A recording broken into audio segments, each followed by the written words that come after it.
Program pendidikan karakter ala militer yang dicanangkan Gubernur Jawa Barat Deddy Mulyadi telah dimulai di dua daerah Purwakarta dan Bandung pada Jumat 2 Mei 2025.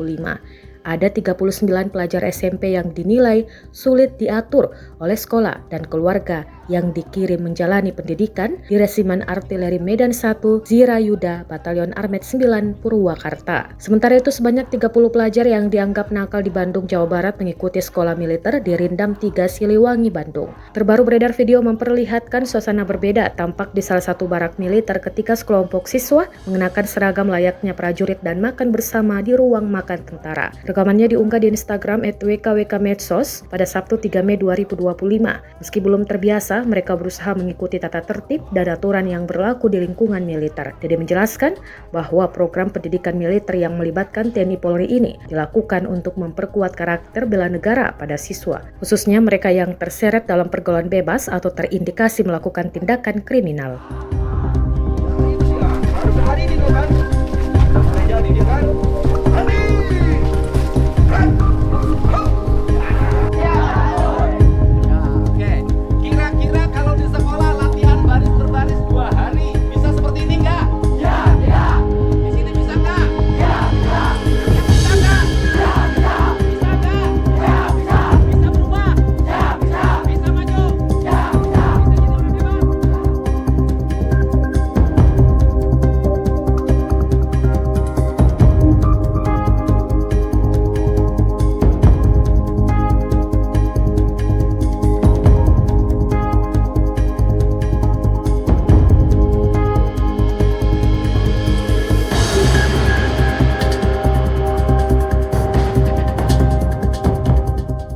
Download Tribun X sekarang, menghadirkan lokal menjadi Indonesia.